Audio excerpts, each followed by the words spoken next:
Okay, well, Captain America Brave New World had extensive reshoots, and the final product surprised me with just how not bad it was. In fact, it's somewhat possible I'll look back on this movie as the moment Disney Marvel began to course correct.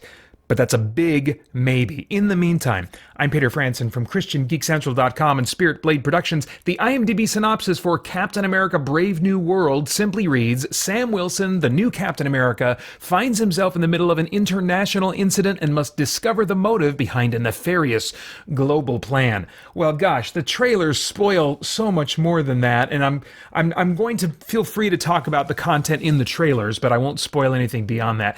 First, though, let me get this out of the way. Sam Wilson will never feel like Captain America to me, at least on the track they have him on now. Captain America, I think, will always be, for me, especially in the MCU I'm talking about, he'll be the combo of frail young man turned super soldier fighting for the little guy because he was the little guy, and a hero out of time. And if you want to add one more thing, I guess maybe the Captain America shield. Those things make, in my mind, Captain America. Now, I think Bucky Barnes, the Winter Soldier, was the next best fit because he took the serum, and he's a man out of time. He would have some different motivations, but I mean, at least those things are in place. John Walker at least took the serum, and he doesn't have the other things. I mean, I guess he would have this shield, I suppose. That's one of the least important things to me.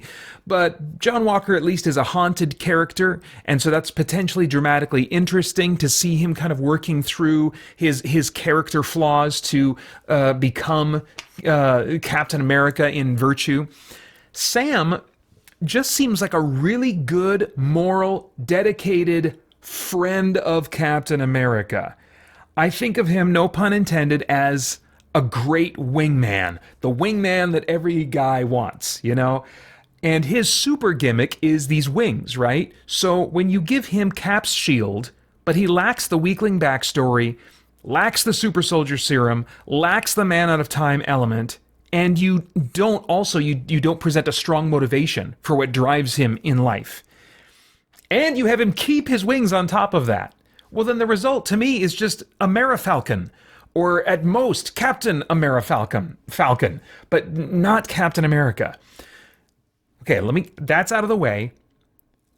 If I set aside my strong opinion about who Captain America should be as a character in the MCU, if I set that aside, what did I think of the rest of this movie? Okay, let's talk.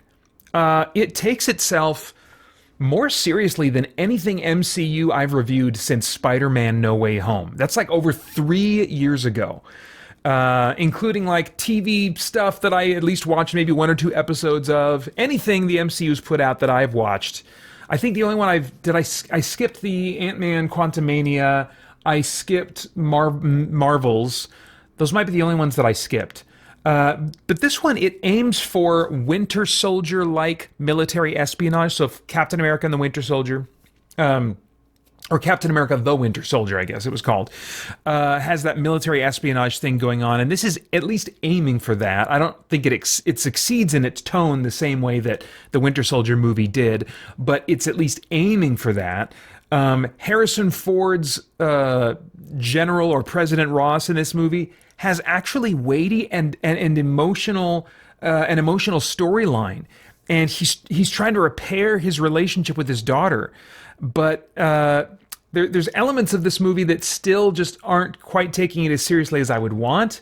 But I don't want to understate. This is taking itself more seriously than I really had to figure out and scroll through my reviews. What was the last MCU movie or something that I watched that took itself this seriously? And it's been a long time. But it still has a loose hold on some elements of human physiology that hurt the stakes. Namely, Sam didn't take the super soldier serum, but at times it seems like he did. He's shrugging off gunshot and stab wounds with nothing more than a determined expression, and an explanation of some Kevlar involvement 15 or 20 minutes later. But like when it's actually happening, and I wouldn't have thought that Kevlar was the explanation, because he pulled a dagger out of his chest. It was at least like 2 inches into his chest. You saw that much 2 inches of blood very briefly come out. That it was in deep, And he also got, like, I guess it was an axe or something to the abdomen that he was bandaging, and it had blood. And then there was also like I guess, like a gunshot wound or something. It was very brief, but there was definitely like some chunky blood involved. I'm like, oh my gosh, what is happening? How is he not like die hard grunting and grimacing and just doing everything he can just to move around? I thought for sure, I was like, when he's taking that kind of damage, I was like, oh my gosh, maybe he's pushing through now, but he's going to be so wasted when this is done. They're going to have to save his life by giving him the serum. Yes, awesome, let's do that. But they never did. And I guess, like, I don't know, 20 minutes later or so, there was some remark about him having Kevlar on. I'm like, ah. But it being so late in the moment, I was like, why is he doing so fine? And it just removed the sense of stakes. I was like, I guess he's just going to be fine. I guess the things that should hurt him just don't really. So where's the stakes in that, for at least for him? There were a few of the MCU's signature unfunny jokes, at least in my estimation, that were sparsely peppered and, as usual, fell flat, but I do have to acknowledge they were few and far between, which alone helped maintain some mild sense of weight and stakes, and at the very least removed an element that makes other recent MCU movies actually difficult for me to finish. I did not find this movie difficult for me to finish. Was I on the edge of my seat and I was like, oh my gosh, I'm having this great experience? No. But was I sitting in the theater like, oh my gosh, I need to sit here for another hour and 15 minutes, don't I? It was not that experience. I was interested the whole time. The story also brings back characters and teased plot lines that were kind of unfollowed through on from The Incredible Hulk. Yes, that movie, the second MCU movie ever made, finally gets, in some sense, a follow-up to some of the plot threads that it left dangling. And I found that satisfying.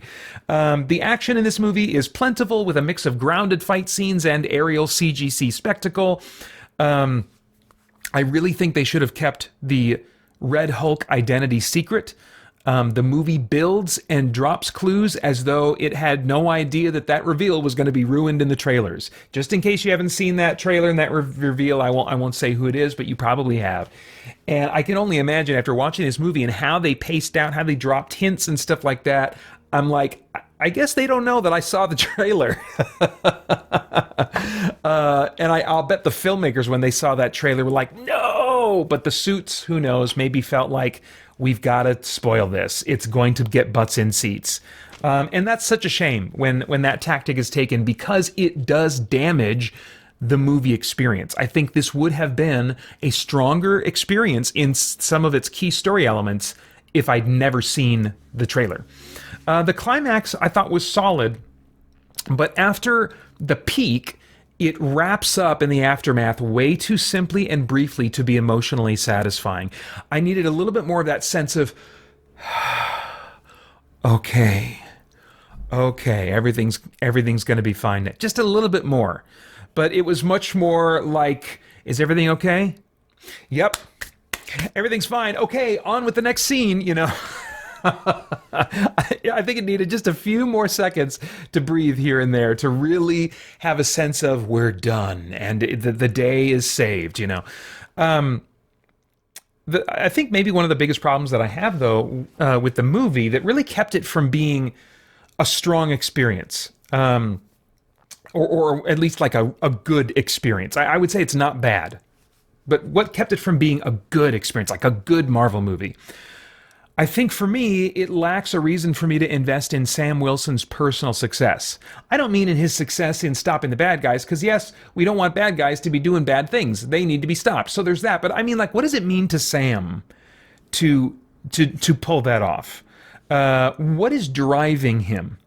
That he has a lot to prove? That seems to be what we hear several times throughout the movie, and what's hinted at several times throughout the movie is that he's an underdog in the sense that he has to prove that he's just as much Captain America as Steve Rogers ever was. And that feels like a meta-level motivation that the actor and filmmakers may feel, and rightly so. They should feel it.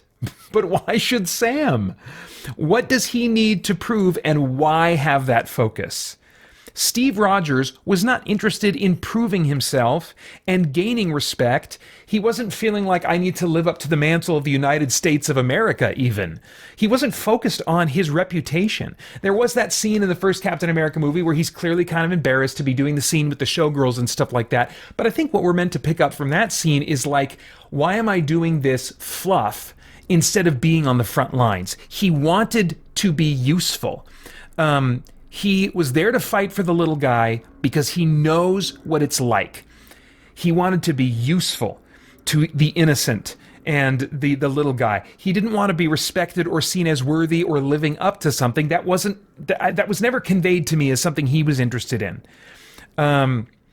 Wanting to be respected is a relatable feeling. And maybe they're banking on that being a common feeling as something that'll connect us to this Captain America. But it's not a virtuous motive to aspire to. Sam Wilson is told in a pivotal scene that Rogers gave some people something to believe in, I think they said about Rogers, but Wilson gives them something to aspire to. But I don't see it. Other than, yeah, he's willing to go in and be an action hero, but that just blends him in with so many other action heroes. It doesn't make him stand out. Whereas like when you see Steve Rogers jump on that grenade during training when all the other soldiers dived out of the way. And I know that for some people that got a laugh. For me, that was a moving moment because he was instantly ready to sacrifice himself for others, despite being someone who'd been picked on and been the underdog. You know, that really said something about Steve Rogers and what was driving him. And I just don't see that in Sam Wilson or something similar. And if that was something that was covered about his character in the Falcon and Winter Soldier's miniseries, I've forgotten it. I did eventually watch that whole run, but that's been years. I've forgotten whatever they might have established there, and I don't think they should expect me to have watched or remembered that show. Maybe in the height of Phase 2, Disney MCU could have expected reasonably that people would just be devouring everything and getting caught up on movies and stuff before they would see the next one. But it is extremely presumptuous for them to be thinking that at this point. Extremely presumptuous for them to be thinking that, I believe, even like 2 years ago or whenever, this movie started shooting.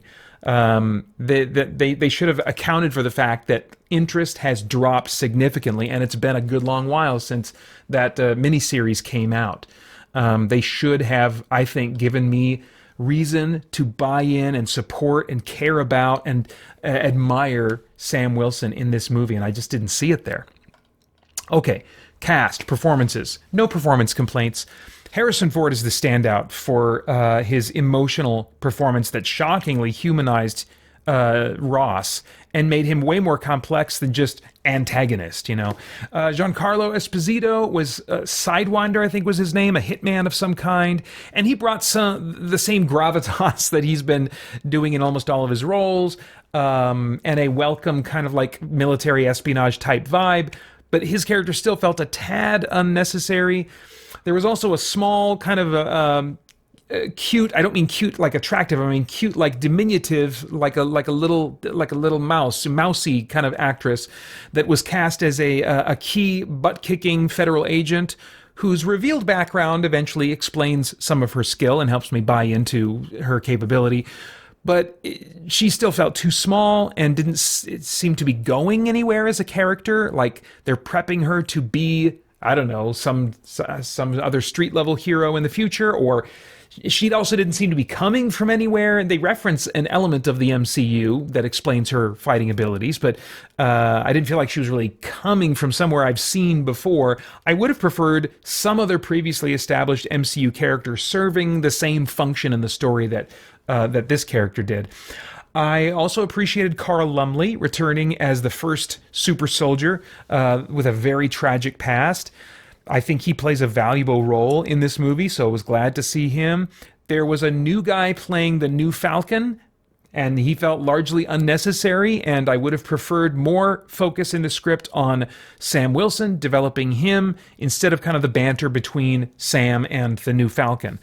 Honestly, I think Bucky would have been a much better choice as a supporting character.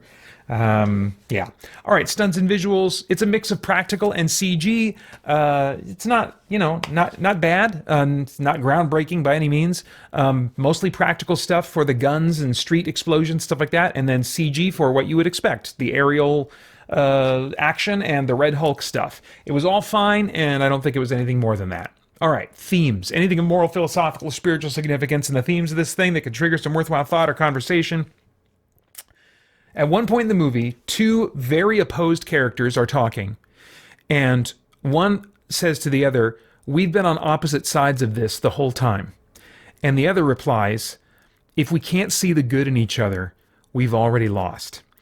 And I think that is really valuable. I think that we're in a very divided time culturally. I don't mean just politically. I mean, if you just get online, people latch onto their tribe and then seemingly in many cases lose the ability to have good conversation, respectful conversation with people that take a very different view from them.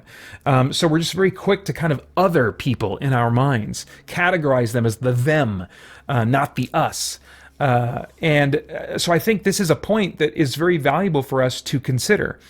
What's challenging is sometimes seeing the good in another person. If the only thing we're exposed to are the negative traits of their character, well, first off, we should consider, okay, I'm probably not seeing all of who they are just based on these news clips or my interactions with them online, something like that. We tend to gravitate toward making assumptions about the totality of someone based on very limited exposure to them through social media or other types of media. So what do we do then when we're conversing about people that we feel like are the thems, the others, and try to find what's good in them when we can't see the good? Well, Scripture tells us that the good in everyone that is present even when no good can be seen is that we're made in the image of God. We are deeply loved by Him. Our perceived enemies or opponents in life are made in the image of God. And they are so much loved by Him, just as much as we are loved by Him. On the cross, Jesus was seeking the best for those crucifying Him, wanting forgiveness for them. And we are called to take up our cross and love our enemies the way He did. We cannot neglect that call as followers of Jesus. All right, no idea what your tastes are in movies, but if I were a time traveler, I'd go back in time and say, Peter. Okay, wait, but watch this one. Don't miss it. Watch this when there are two other things in addition to this on Disney Plus that you want to watch. If Brave New World is the new low point, the new minimum of quality for the MCU going forward, well, then we may still have much to look forward to from the MCU in the future. If this represents their course correction, it could be the beginning of good things. But being not bad, which is what this movie is far from being good, which for me, this movie is not. So I suspect how we think of this movie, at least how I think of this movie, will depend on where Disney goes with the MCU from this point forward. All right, this one is rated PG-13 for intense sequences of violence and action and some strong language, and those are all of my thoughts for now on Captain America: Brave New World. As always, I'd love to get your thoughts and reactions in the comments below. Please like, share, subscribe, click that bell to stay connected. I want to thank the Spirit Blade Insiders for making this review possible. Again, more info about the benefits of joining at patreon.com/spiritbladeproductions. I also hope you'll check out our podcast and stay connected to all CGC content over at christiangeekcentral.com as we continue to geek out and seek the truth. For more chat about geek entertainment, answers to your questions, and news from the wider world of Christian geekery, get the Christian Geek Central podcast today on iTunes and other podcast services.